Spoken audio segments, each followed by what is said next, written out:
Salut les disciples de la boxe. Attends, je dis comme ça quand je suis sur la chaîne de Hippo, je sais même plus. Bon, salut, bienvenue sur la chaîne dédiée à Hippo Attitude, donc le manga Hajime no Ippo. Alors je sais qu'apparemment, il y a quelques temps, là, l'auteur a annoncé qu'il avait envie de terminer son manga prochainement. Et donc ça a fait un peu de bruit sur les réseaux. Rapidement, je fais une petite intro avant de vous parler des derniers chapitres. Hein. Donc attention là, il faut être à jour. Je vais spoiler tout à la fin de cette vidéo l'issue du combat, mais c'est vrai que si t'es pas à jour, bon, tu peux regarder un peu le début de la vidéo, mais il faudra couper. Il faudra couper parce qu'à la fin, je vais spoiler comme un bâtard, mais en même temps, c'est des réactions au dernier chapitre. Alors, oui, donc l'auteur a dit qu'il voulait donc finir son manga. Et donc ça a fait un peu de bruit, parce que je crois qu'il avait dit qu'il était à la moitié ou un truc comme ça. Et maintenant, il annonce qu'il veut faire la fin. Bah, moi, je suis plutôt content qu'on ait la fin. Je suis plutôt content parce que il y a tellement de mangas où la fin, elle est un peu précipitée, on est déçu. Alors, précipitée par plein de choses. Hein. La santé de l'auteur, que ce soit sa santé mentale ou physique, parce que faut savoir que c'est hyper énergivore de faire un manga. Pour un auteur, c'est terrible. La BD, de toute façon, c'est un métier très ingrat. La BD, quelle que soit la BD à travers le monde, hein, c'est un métier très ingrat. Et puis, il y a la pression aussi j'allais dire des promoteurs. Je suis tellement dans la boxe, des maisons de production, maisons d'édition, voilà, tout ça. Forcément, il y a une pression monstre auprès des auteurs.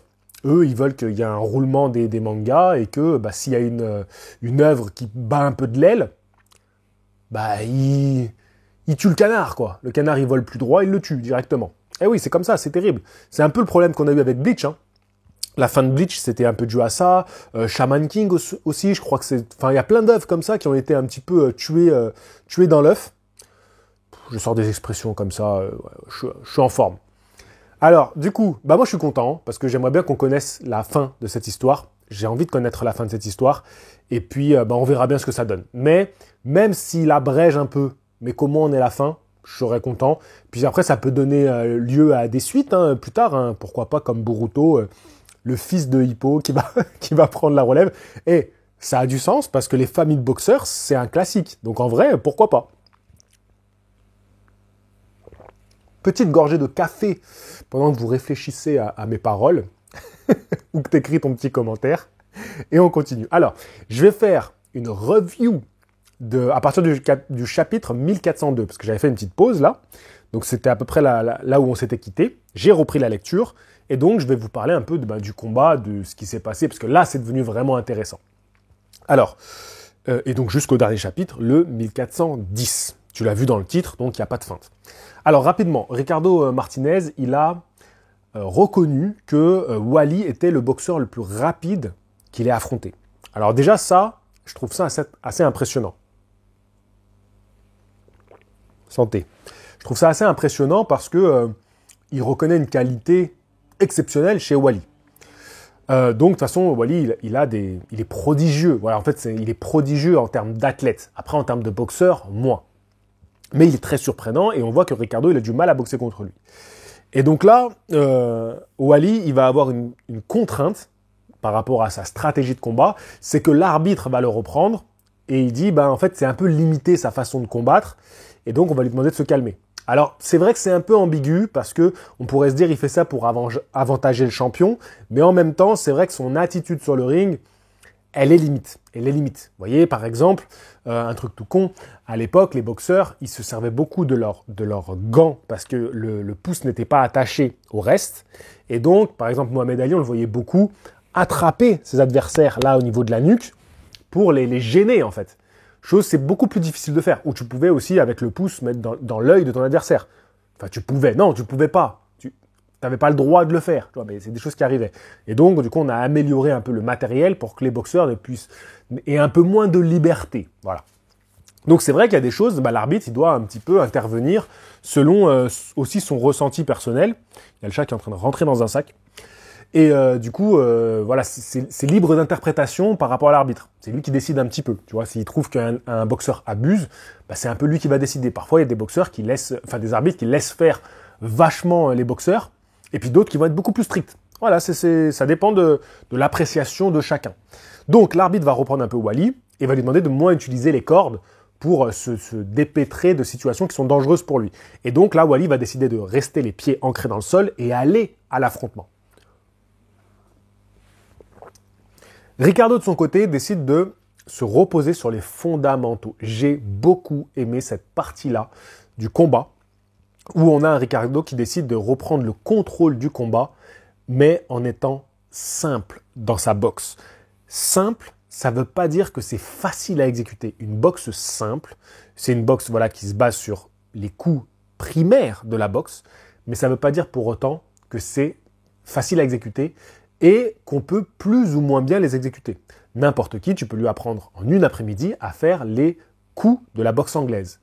Mais un maître dans l'art de donner ses coups, en une après-midi, tu ne pourras jamais l'égaler.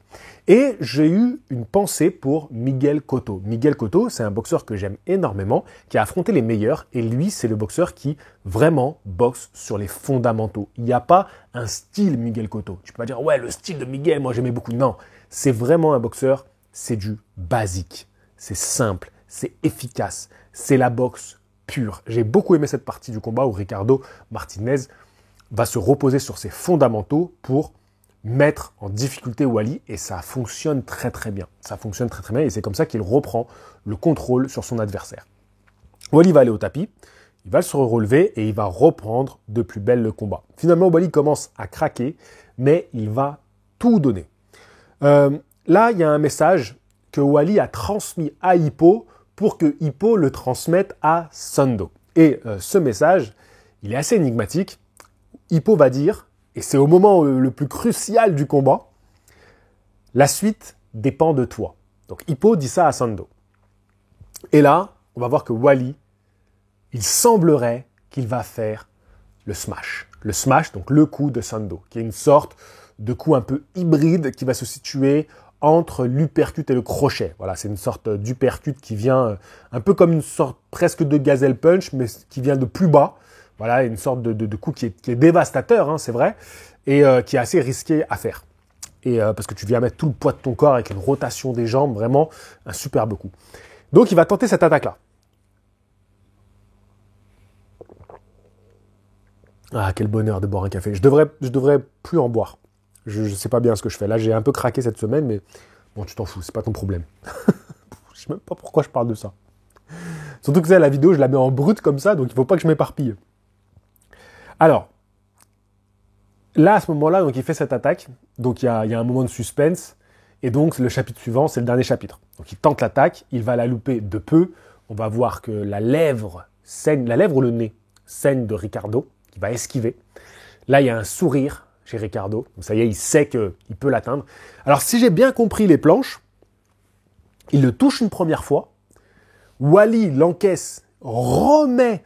Alors, c'est plus vraiment un smash parce qu'il est cette fois-ci arrêté. Il est au contact, mais il va renvoyer ce sorte de coup uppercut crochet. Et là, Et là, Ricardo va à nouveau le contrer. Cette fois-ci, Wally tombe. KO. Terminé. Fin du bal.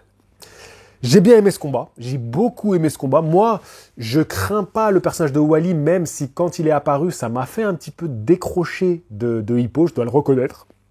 Pardon. Je dois reconnaître que là, ça m'a fait un petit peu décrocher de Hippo. Mais c'est vrai que là, ils ont fait un très beau combat. Bon, finalement, Ricardo reste champion. Mais c'est là que c'est intéressant pour les théories à venir. Et on va finir là-dessus, parce que je sais que je vais sûrement avoir des théories sous ma vidéo.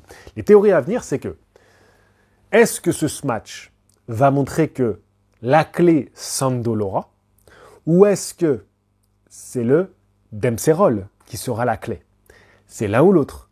Alors est-ce que Sando va développer le Dempsey Roll pour son combat contre Ricardo et qui va préparer ça avec Hippo? C'est pas impossible. C'est pas impossible du tout. Donc moi je vois bien ça. C'est la clé, elle est là en tout cas pour battre Ricardo. Ils ont montré comment ils pouvaient le surprendre. Mais attention, Ricardo, il a aussi montré que quand on a tenté ce coup-là contre lui, derrière c'était bye bye les bras en croix. Voilà, j'ai bien aimé ce combat, j'ai bien aimé la fin de ce combat. Sur ce, je vous dis à la prochaine. Je vous rappelle que j'ai une chaîne principale qui s'appelle Box Attitude. J'ai une chaîne secondaire, les podcasts de Box Attitude. Et puis ma troisième chaîne YouTube, c'est celle-ci. En ce moment, je vous avoue que je suis à fond sur One Piece. Je suis en train de rattraper tous les chapitres. Il m'en reste peut-être 20 à rattraper, et puis j'aurai tout rattrapé. Donc là, en quelques jours, j'ai lu 50, à peu près 50 chapitres. Je me suis régalé. Et donc, peut-être que je ferai des vidéos sur One Piece sur cette chaîne, peut-être, si ça m'amuse. De toute façon, cette chaîne, elle est là pour m'amuser, pour m'éclater. Je vous dis à la prochaine. Fighting! Hippo, c'est un combat. C'est fantastique comme manga et j'aime de plus en plus.